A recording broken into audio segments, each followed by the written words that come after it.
All right, so I've uploaded a number of items. I've actually got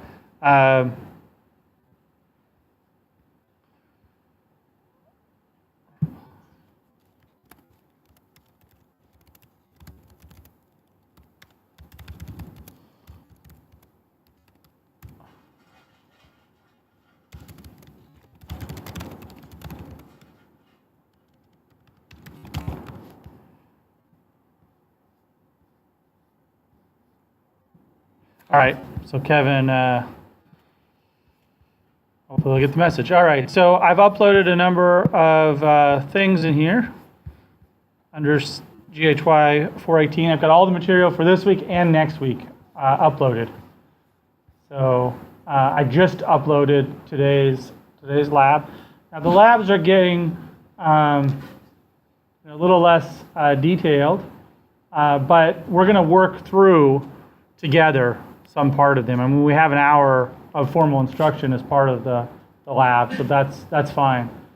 So, and then also for today's lab, one of the things that I did was to basically have you do one of the ESRI exercises.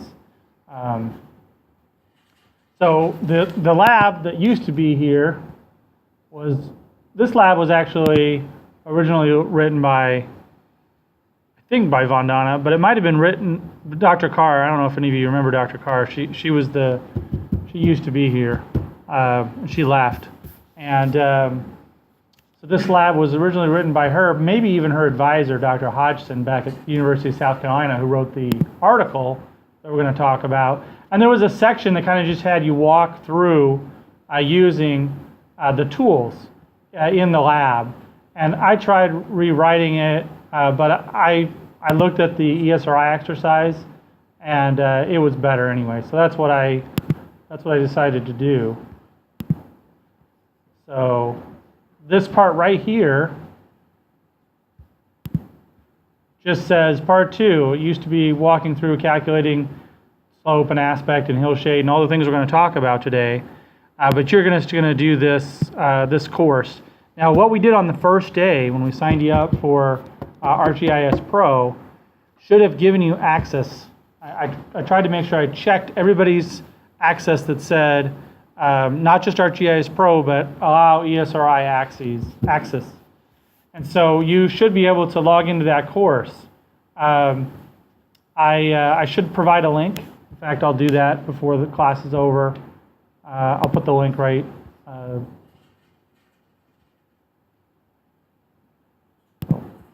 Sorry, that was your work. Okay, I'll put the link right on this page too for the lab exercise. Right. So today we're gonna go through this material, and next week we'll go through this material. But they're actually pretty related. Today we're going to talk about terrain and surface modeling, and really next week's lecture when we talk about the flow of water on top of a terrain surface, it's related. It's a related concept. So in the reading for next week, it's basically the article. So it's an old article, but it's an article that describes how this is implemented. So it was before this was implemented in ArcGIS, this water surface flow. So it describes that. Today's article is more, it's not really a foundational article. It's like I said, it's an article by Dr. Carr's advisor that kind of proposes a new way to think about calculating terrain. And it's interesting because they provide a cartographic modeling technique in their paper. And so it's kind of neat to be able to look at that cartographic modeling technique. And it's not a very complicated cartographic model, but it's one that I think is a good learning exercise because you can read it in the paper and then say, okay, how do I actually implement that? What are the ways I can step through this process and learn what they've learned? All right.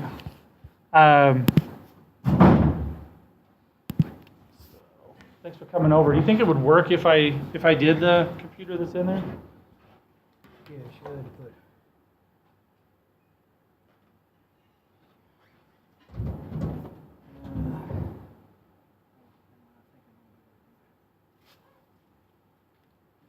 There was a class this morning, but they said they didn't need to use a projector because it was a test.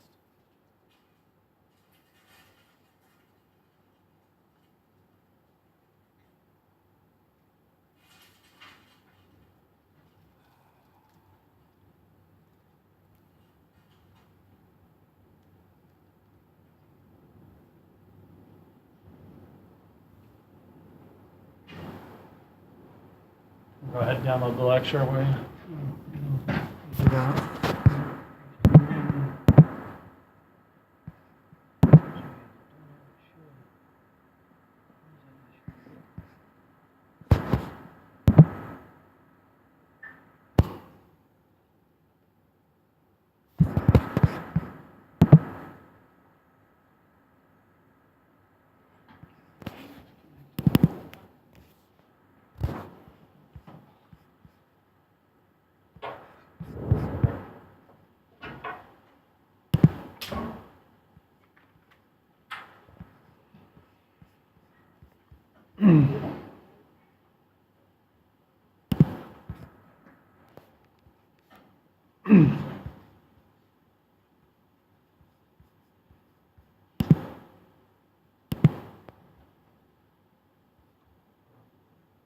Sure.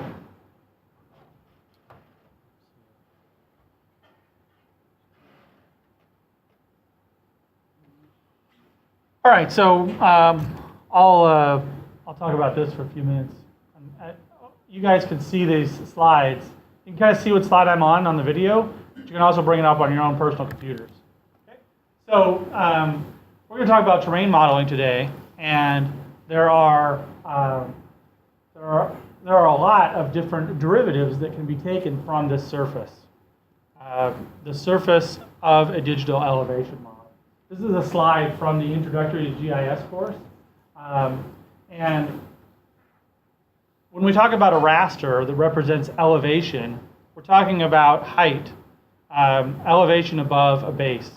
Typically, that represents something that people might call sea level, but just be aware that there are multiple ways to define zero in an elevation. So just like you need to be careful about what coordinate system you're using, you also need to be very careful about what the height elevations represent in a digital elevation model, because there are a few different things, and you should have talked in your introductory class about different models of the Earth. We've got the geoid, the ellipsoid, and we can have heights above those different geoids and ellipsoids, and also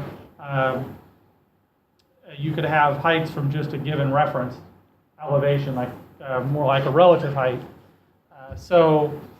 Those are important. Oh, Yeah, I forgot because of the way we had to hook things up temporarily. It's only connected to the PC. oh, okay. So do I have to do the PC? Yeah, you have to share the front Okay. PC. All right. Sounds good. Well, can I log into this? Yeah, you can log in. And it has ArcGIS on it? It's the same computer. Okay. Great. Yeah, it should have everything you had before. I'll do that. That hadn't changed. All right. Can you all see the PC down there now? You should be okay. So when what we'll do is we'll continue on with the lecture for a little while, and when I switch to do a demo, I'll switch over to that computer, and then you'll be able to see it. I just hope that I will be able to. We'll take a break because when I do that, because I'm going to try to figure out how to also record that portion of it. So anyway, I should have asked if that's going to be permanent. It's kind of annoying that we have to use the computer that's there. Okay, so yeah, so be careful with those. One of the nice things about the elevation data set, or one of the things that I should mention about elevation data, is that it's used in all sorts of applications. It's one of the most commonly used data sets that's referenced in different projects. You know, a lot of the scenarios we've made up so far in this class have utilized it. All right. Today we're going to talk about deriving these things. You've probably already, well, I know you've done slope because we did it We did it in class. Aspect, upslope area, flow length. Actually, flow length, upslope length, all these we're going to talk about next week. We will talk about visibility today. And these are all derivatives, and we'll talk about how they're calculated. Because one of the things that's important in this class, or one of the concepts that I want you to all to understand, is that, remember, a raster is just a big series of numbers, and we want to find out how these numbers get derived from each data set, because it'll help us to understand when it's valid to use these certain terrain derivatives and when it's not, and what you need to look for when you do that. Okay. So height's often called the digital elevation model. I already used that term, sorry. But that term, digital elevation model, DEM, is used all over the place. So if you want to search for elevation data, raster elevation data, that's one of the keywords you could search for, DEM, and then wherever you're looking for on the internet. That term has been around for a long time, and sometimes you see modifications of that term. I'll go back. Sometimes with the advent of more precise data, they wanted to get across a different term, and so they'll use DTM. You'll see that, but that term kind of got real popular, and then now I see DEM around a lot more. But a digital terrain model is technically information about the actual terrain itself. So it's a little bit more precise, usually, than a digital elevation model. What they did was a long time ago. We'll go back to the sources here.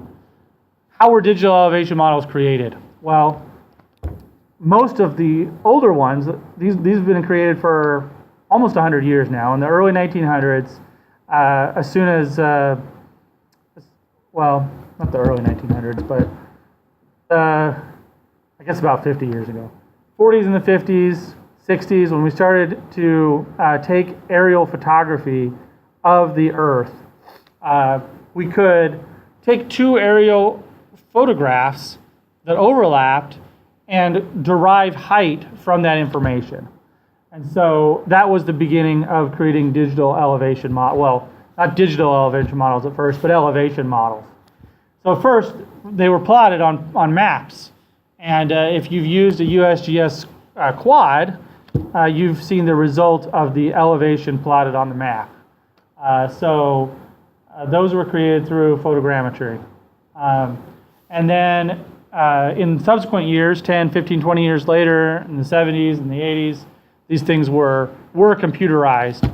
At first, they were computerized in an almost kind of manual way that made the data not that great, but still, the original source data that we're looking at, we're only looking at every 30 meters at first, and then every 10 meters later. And so the digital elevation models that were created, in that period of time, 70s, 80s, were spaced at a 30-meter interval, and then later they might have been resampled to a 10-meter interval, but they were not that precise, and we weren't even looking at, when I say we, the people that were doing it, the humans that were doing it, weren't even necessarily looking at the fact where, am I looking at the ground, or am I just looking at some built object on the ground? And because, when you're looking at a 30-meter rectangle, it's pretty big. Yes, they did try to get ground samples, but they weren't necessarily concerned with throwing out things that weren't the ground and weren't the ground. But now we have these newer technologies. Who's used LiDAR data before, heard about LiDAR data? Yeah. So LiDAR data, it works it gets created by literally bathing the Earth with thousands and thousands of points every second. Laser beams, and it figures out the XYZ location at the end of the laser beam based on the movement of the aircraft and a GPS system, and the travel time of the laser.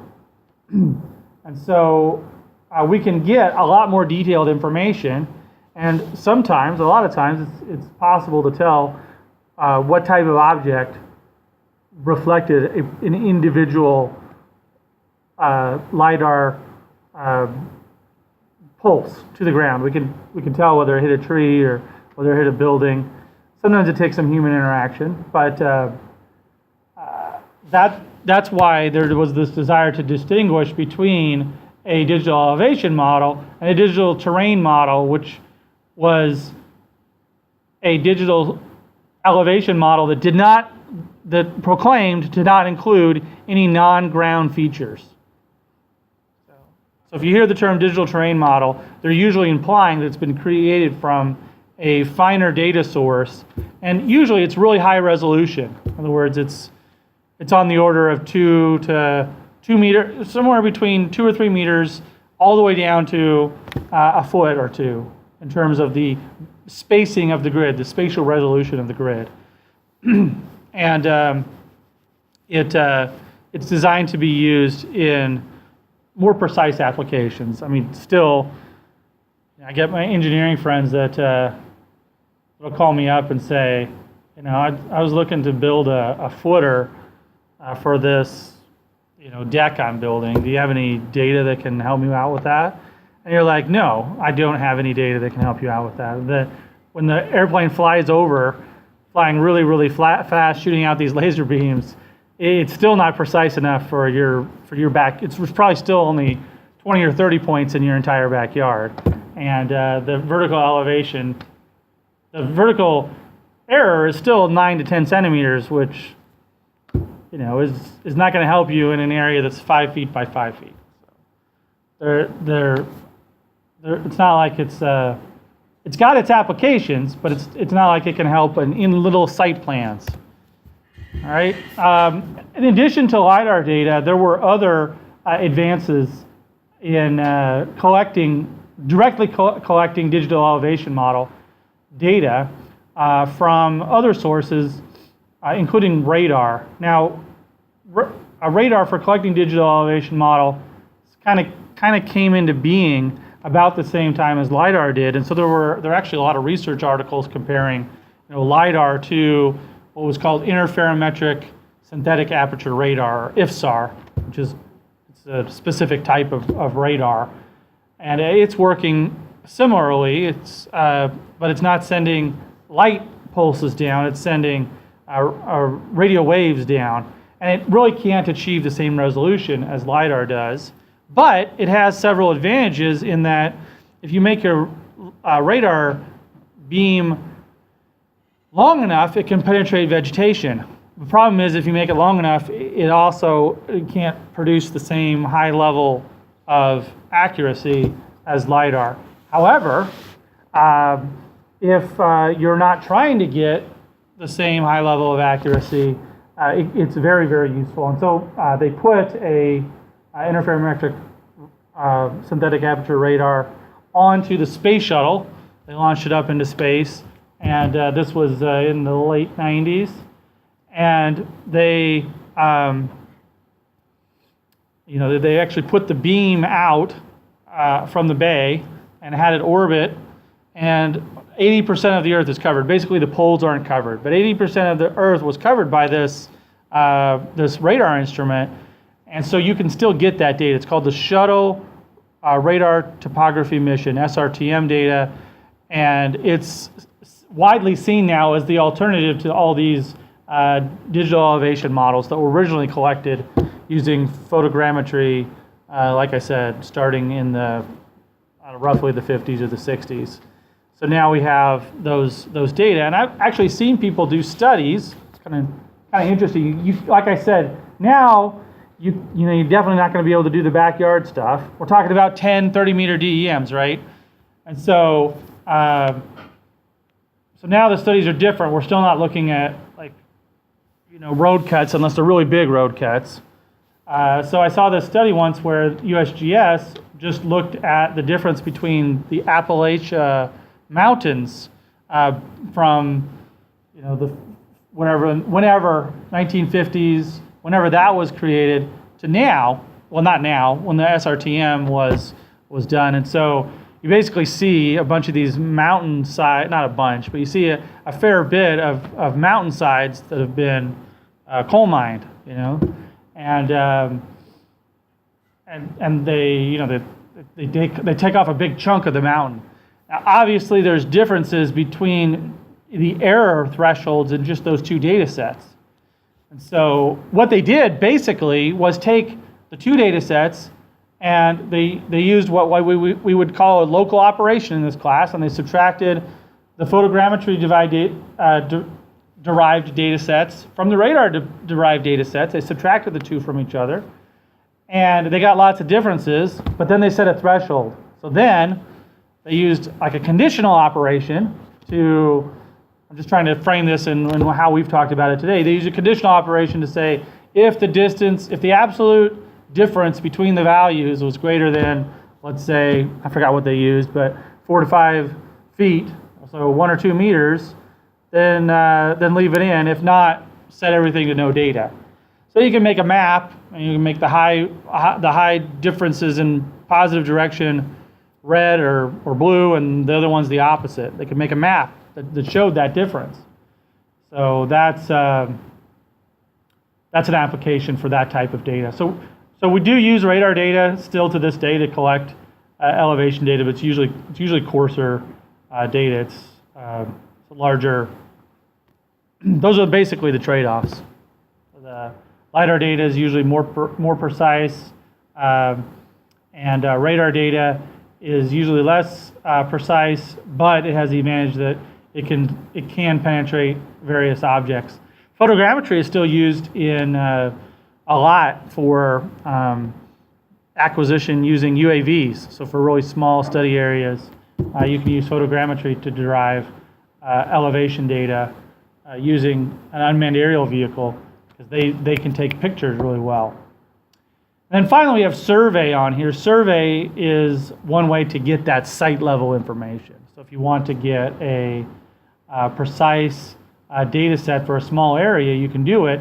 Now, the disadvantage of a traditional survey is that you still need kind of need an expert out there to decide what's important to capture, because you can't capture everything. So one alternative in the last 5 or 10 years is the ability to take a LiDAR instrument out into the field and do field-based LiDAR. So the LiDAR instrument will bathe a certain area, and we got some of this data after the tornado that happened, I guess about 6 or 7 years ago, the one that came by the front of USM. They drove around. I should have brought some of that data to show. All right, we went over to the old president's house. What do they call that? The alumni house. Remember how that was damaged pretty badly? They scanned that. All right. So all of these different ways to derive digital elevation models have a variety of limitations that I've discussed. I've talked about. We have a separate lecture where we're actually going to talk about taking point data, which LiDAR and survey and photogrammetry generate point data, and turning that into a regularly spaced grid. That's after the spring break, so we'll do that. All right, so I think I said all I wanted to say about this one. So these are kind of like general rules, and they keep changing. You know, they keep getting better and better, and there's going to be some sort of threshold, because with LiDAR data you can't penetrate trees. So the absolute accuracy of the end of the laser beam can continue to improve. So right now you would expect that to be on the order of, like I said, 9 to 10 centimeters. So where that XYZ position is on a LiDAR instrument could be there, but because there's elements of the terrain that get in the way, determining as a digital terrain model, determining where the ground is, we typically would say that it's on the order of 2 meters.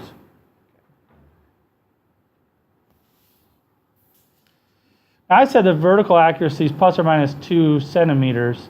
That's under ideal conditions. So like if you're reflecting off of a bright pavement, you can probably get that close, but it'd be like 9 to 10 centimeters on average. Because you get dark pavement, which is really hard to get a good return off of.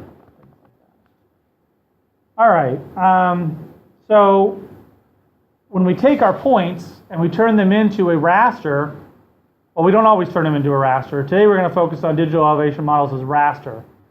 And but be aware that you can also take your individual points and you can turn them into what's called a triangulated irregular network. And that's leaving them as points and basically just connecting the dots and creating planes of the connection of the points. And I don't mean airplanes, I mean like a three-dimensional, the word plane in mathematical sense. So here are the differences between that. If those were the irregularly spaced points, we're going to talk today about what's on the left as you stare at the screen, and that's a digital elevation model with where every cell in here has a value that represents the height. Okay. This is also a surface, and we could actually get it to display height as a color as well. But each of these triangles are planes. The algorithm that it uses is to try to make all of the triangles as close to equilateral triangles as it can possibly get. Obviously, some of them can't be. Okay. So that's what it's doing here. So here are some of the advantages and disadvantages of using DEMs over TINs. But we are, like I said, we're going to use DEMs. So digital elevation models, they accept data from digital altitude matrices, so from evenly spaced grids. Some of these are advantages and some of them are disadvantages. But typically, like if you draw a digital elevation model, probably the biggest thing that's on here is this last one. If you have ArcGIS Pro draw a digital elevation model, it will draw much faster than a TIN. So it's less complex and CPU intensive. It can, by this time you should have loaded up a raster where it asks you to draw pyramids, right? So with the raster, it can actually create a bunch of previews at different zoom levels.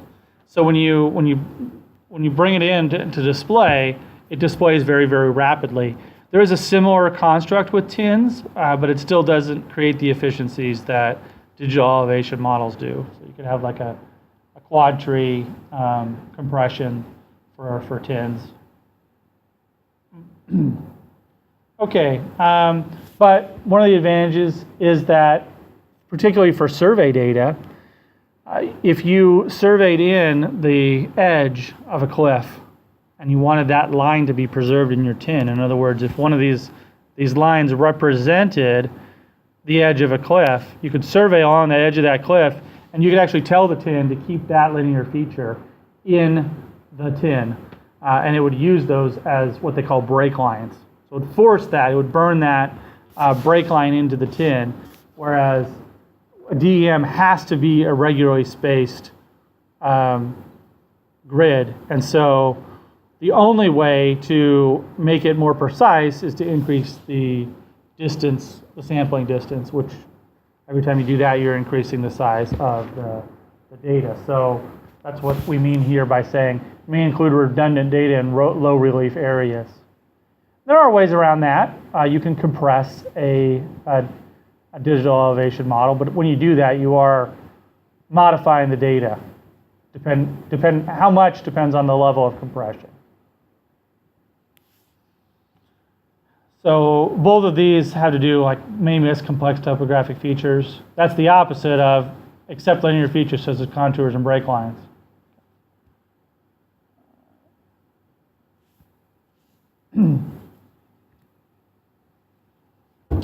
So as I mentioned, it's used a lot, probably the most utilized GIS layer, at least in, I would say, for environmental applications, where we're talking about modeling the Earth. Even social models or human geographic problems will use an elevation data set. But we're going to talk about water modeling next week. I do a lot of work in conservation, but if we're going to do site planning, and obviously the site has to be bigger than somebody's backyard, but if we were going to do something, for example, plan a new freeway interchange, the LiDAR data might not tell us exactly how big the footing needs to be, but it might be able to tell us other important information. So it could be used in the pre-planning phase. There are many other terrain derivatives. Most important, the ones you've probably heard about and utilized a little bit, are slope and aspect. Okay? We're going to talk about how slope is calculated. And the reason that this is important is that it has implications in accuracy. Say, I mentioned before that this is basically going to be a neighborhood accuracy and precision. It's basically going to be a neighborhood GIS operation.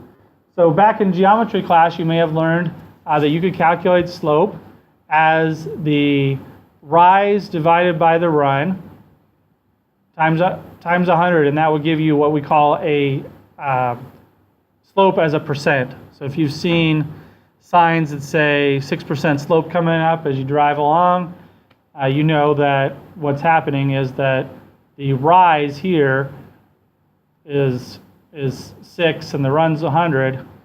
That's what that's implying, is that for every 100 feet you go, you're going to go down 6 feet. Doesn't sound like that much, but when you're in a car, it's enough. Okay. All right, you could also express slope in degrees, and lots of us are familiar with this as well because we utilize protractors to measure degrees a lot. And the way that we get slope in degrees is to calculate the inverse tangent of A divided by B. In other words, in this case, the rise divided by the run. So not just taking the rise over the run times 100. Okay. So you can actually convert back and forth between the two.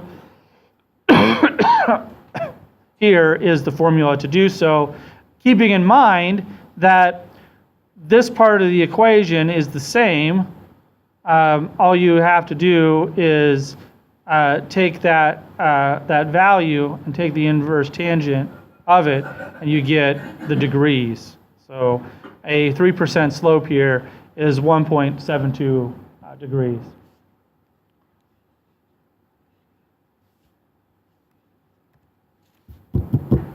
All right. So how do we measure slope in a GIS? Well, we have to define what this rise and run, what do they mean in a GIS? What does rise mean and what does run mean? Because our goal is for every cell to determine what the slope is at that location. In other words, that cell that's labeled 44, well, this cell that's labeled 44, right in the middle here, I'm going to try to calculate the slope at that position. What is the slope at that position? It may actually be not even in the right direction relative to like what I'm trying to say here is that what if the slope is going this direction? How do I find out from all these numbers what the slope is? Anybody have any proposals?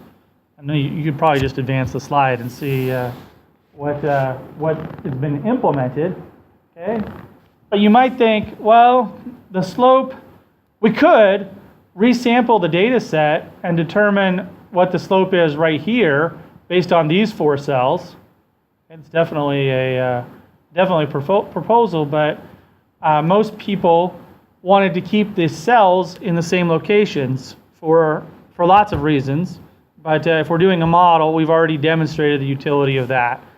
So we're more interested in just converting this value right here into an into a slope value from an elevation value. But in order to calculate slope, we can't just look at this value, we need to look at its neighbors, and that's why it's basically a neighborhood operation. So we showed this a couple weeks back. I'm going to review here for a second, but we have this concept of a kernel. And remember, what a kernel is doing is it's multiplying everything by a value and then adding those up together, right? We showed this kernel for calculating, it's called a high-pass filter for accentuating noisy areas. We showed this kernel that basically shows us the difference in going east and west, and this one shows us the difference in going north-south between a few cells. So we're going to use these same concepts to implement slope. That's actually been implemented in ArcGIS. So this is the way that ArcGIS calculates slope. What it does is it takes the values, it takes two kernels, and then each of these kernels, you might look, these kernels are the exact same as these kernels, right? Kernels are the same. Not quite, right? They're reversed. No, they're the same. So those kernels are the same as this one. So this one's looking at the difference going east to west, and this is looking at the difference to going north to south, right? So what this is basically doing mathematically is solving, taking the value to the right of the cell and the value to the left of the cell and subtracting them from each other and coming up with a number. So we get a number, 49 minus 40 is 9. And then, if we want to figure out what the slope is, it's the rise over the run. So we take 49 minus 40 is 9. Why would we divide it by 20? What does 20 represent? What does 9 represent, actually? Let's start off with that. So 9 in this case represents the difference in elevation, which is the same as saying the rise. And then, so this 20 represents the run. Why did I get that as the run? Yeah, the cell size is 10. So the difference between this cell, the center of this cell to the center of that cell, that is 20. Okay. So that's basically the slope going from this cell to this cell. And then we calculate the same doing the slope from this cell to this cell. And we get two different slopes. And these slopes are, so far, they're just in rise over run. So they're in, if we multiplied them by 100, they'd be in percent slope. So right now, they're just in unpercent slope. They're just rise over run, right? Well, to continue this formula, if we want to derive our slope in degrees, what we need to do is calculate the slope in degrees. Now, we could calculate the slope in degrees going this way and the slope in degrees going this way. However, that's not the way it's implemented in ArcGIS. First, what we do is we square both of these values, add them together, and take the square root of those values. It's very similar to adding the values together. Averaging the values together, but it has several advantages. First, what happens when you square any number? Like if I square -1 and -1, what's the square of those values? What's -1 times -1? 1. Yeah, exactly. -1 times -1 is 1. So when I square negative numbers, I get a positive. Yes, exactly. So when I take a number, I get a positive. The slope's always going to be a positive number. You can't have like negative slope.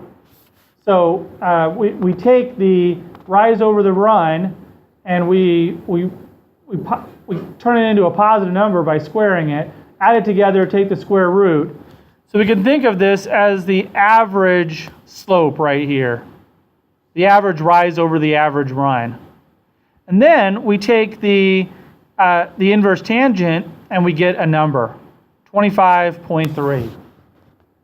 And that represents the slope in degrees.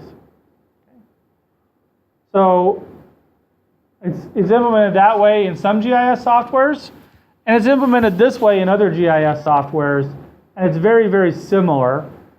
This is referred to as the third order finite difference, and this is referred to as the 4 nearest cells.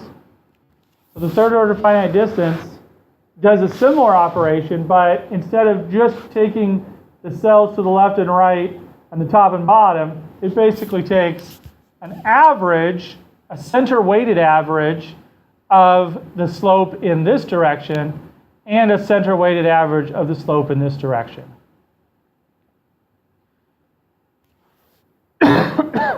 Now, you might be wondering, okay, so this kernel, how do we get that implemented in GIS? Well, that's just implemented as a neighborhood operation. Remember, if we take, or this kernel for any matter, any of these kernels, if we take this kernel and we apply it to a raster data set, what happens is every single value in that raster data set becomes the result of this part of the formula.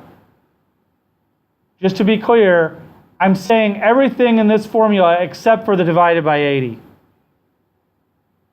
So it's adding up all of those values, okay? And then if we want to do the remainder part, we need to divide it by, actually we'll test it, okay? We'll test it when we implement it, but it's definitely not dividing it by 80. It might be dividing it by 8. So we need to further divide it by 10, okay? So we'll test that before, because that's actually written into the lab. What we're going to do is calculate this as part of the lab, step through this process, and derive at slope. But at any time, we can inspect the values and see if we're getting what we would expect to get. All right.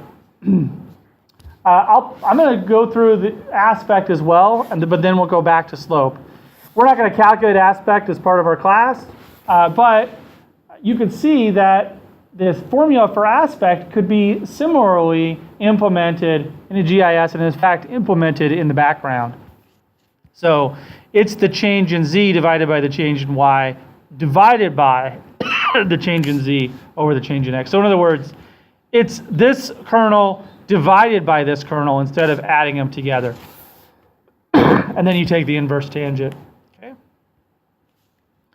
And you could do that using either the third order finite difference method or the 4 nearest neighbors method. Okay? So aspect provides a compass direction that tells you which direction in a 360 degree compass starting at north, which direction the slope faces. So that's the interpretation of aspect, which direction the slope faces. Now, this formula by default will actually give you the in a Cartesian coordinate system, if I told you 0 degrees, make a vector that's going out 0 degrees, which direction would it be going?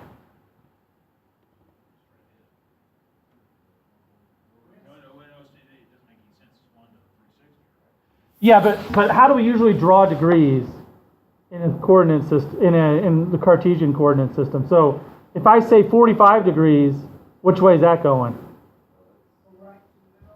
Yeah, it starts at the center of the Cartesian coordinate system and goes out in positive space, 0, 0, up. So if we were to think about that as a map, it would be 45 degrees would be like northeast. See what I'm saying? Yeah. Right? But if I'm talking about compass, which way is 45 degrees? Oh, well, it's the only place where it's the same. It's also northeast. However, they're not all the same. So my point is that 0 starts at east on a Cartesian coordinate system and goes around. So if you actually use this formula, you'll get a Cartesian direction, and there is a formula for converting them. So just just the only reason I mention this is because I actually had a student once say, hey, I tried this out and I was getting different numbers than ArcGIS got. So that is the way. And so what you have to do, it involves like adding 90 and subtracting 360 or something like it. It's a pretty easy formula, but I just don't remember it off the top of my head right now. But basically you're flipping it and starting in a different place. You're inversing it and starting in a different place. Because it starts here and goes this direction. And then the other one starts here and goes this direction. So this is the way we think about compasses. If I said 45 degrees off north, we're talking about this way. If I said 45 degrees from the axis, we're talking about that direction. Okay, that's the same one. I already did that. So if I said 90 degrees off north, I'm talking about this direction. But if I said 90 degrees in a Cartesian coordinate system, I'd be talking about this direction. All right. ArcGIS creates a special case when your slopes are coded, slopes are coded -1 when they're flat. Why would they be flat, and why would it have to be -1? Well, if we think about this, if you look at the kernel here for the difference between x, it is possible for that to be 0, right? So if you got a case where the denominator is 0, it would be flat, which would be undefined aspect.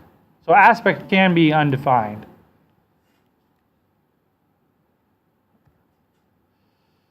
Okay. Yeah. Actually, I think I'm gonna talk about viewshed and hill shading, and then we'll go back. Viewshed is a little bit more of a complicated. Before I move on to slope and aspect, one other thing that I need to mention here is that because we're using the nearby values to calculate slope, when we calculate slope in ArcGIS, one of the implications that it has is that that value represents a larger area than the elevation data represented. So it represents in this case, you could argue a 30 by 30 meter area, or at the least a 20 by 20 meter area, just this area right here. Okay. And so what it does is it increases the spatial autocorrelation of your data set. Your data set's going to have more spatial autocorrelation. You can measure that. We don't really talk about that too much in this class. Maybe a little bit in a little while, but it it has that effect on your data. Okay, so viewshed analysis is a little more complicated. It's kind of like some of the process we talked about last week with the least cost path modeling. It does have an algorithm that basically tries to minimize the effect of having to check every single cell. But the way that this works is that it does, for the most part, have to calculate every single cell. There is a way that it could basically radiate out from the center, and once it's no longer visible from a certain area, it's no longer visible as it continues out until it gets to a certain height. So here is what it's doing. So when you run viewshed, what you're doing is that every single cell in the output raster is either a true or false value. If it's a true value, then it can be seen, or you can see it from the viewpoint. If it's a false value, you cannot see it from the viewpoint. There are ways to specify that the viewer is above the surface. So you could specify, I'm going to build a tower 30 feet tall, what am I going to be able to see? Or I'm 6 feet tall, because there's a really precise data set, I'm 6 feet tall, what am I going to be able to see? All right.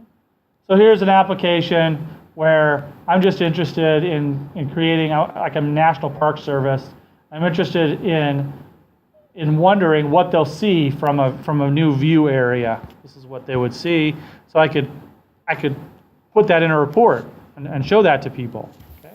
Can you think of some other applications for viewshed that might be more analytical?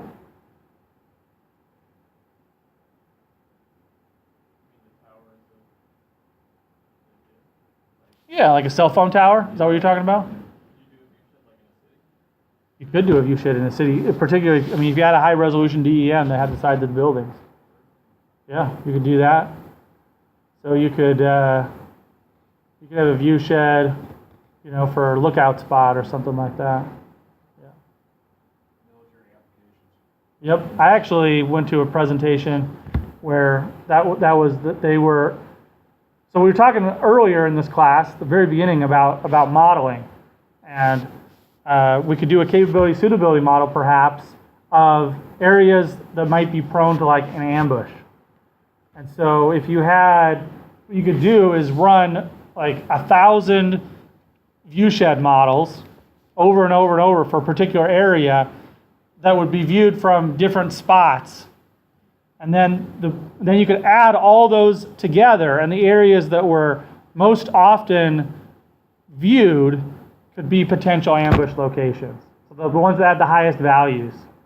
So that was the gist of that presentation that I did. But I guess you could do the same thing with like maybe just for fun for different other applications. But yeah, a viewshed has some analytical applications for sure. You could just say, well, what would be the most likely place for somebody to look at something? It wouldn't have to be military, but military is a good example.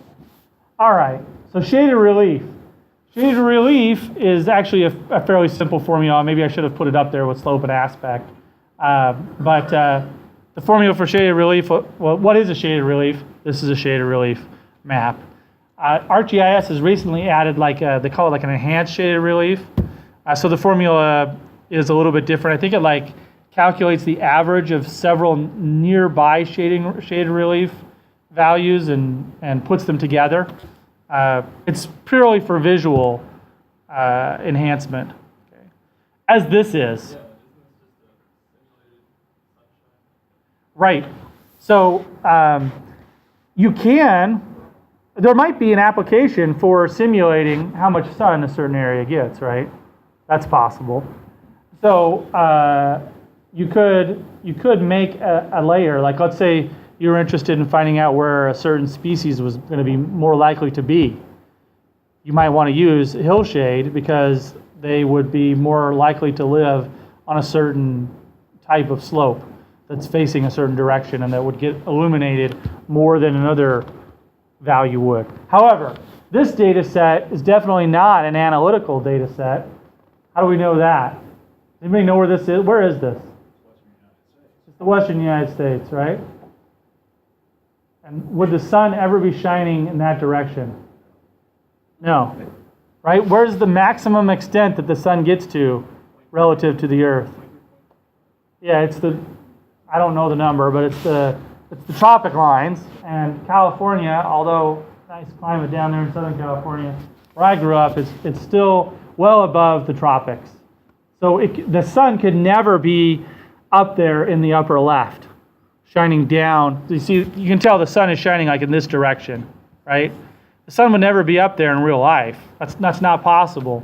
But cartographers have found that if they put the sun in any other location without explaining it, it basically makes everything look like valleys that should look like peaks.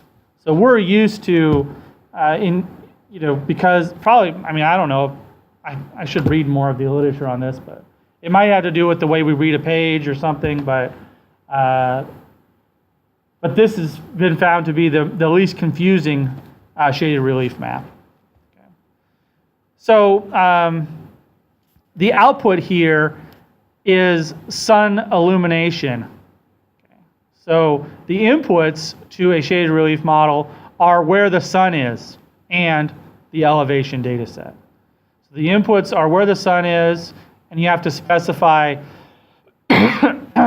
the aspect of the sun and the angle of the sun up from the horizon.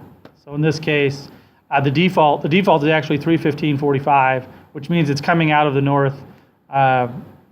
northwest, and it's pretty, it's moderately high in the sky.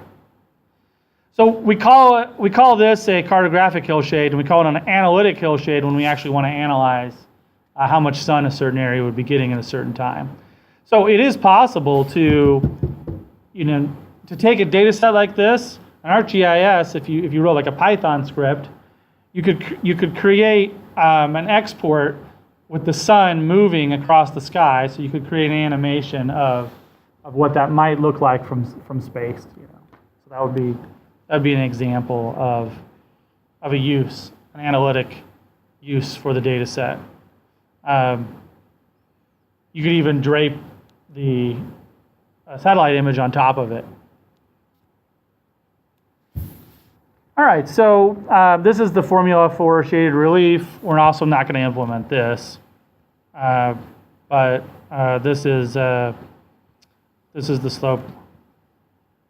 This is the hillshade formula, and again, it's using the azimuth and the slope values to calculate the shaded relief.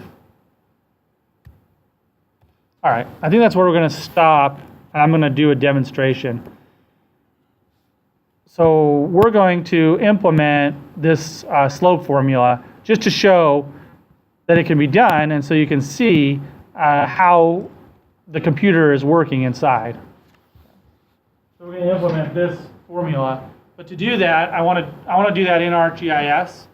So I've got to use this other computer. So let's take a 10-minute break, and I'll set that up, and hopefully I'll be able to record off of it as well.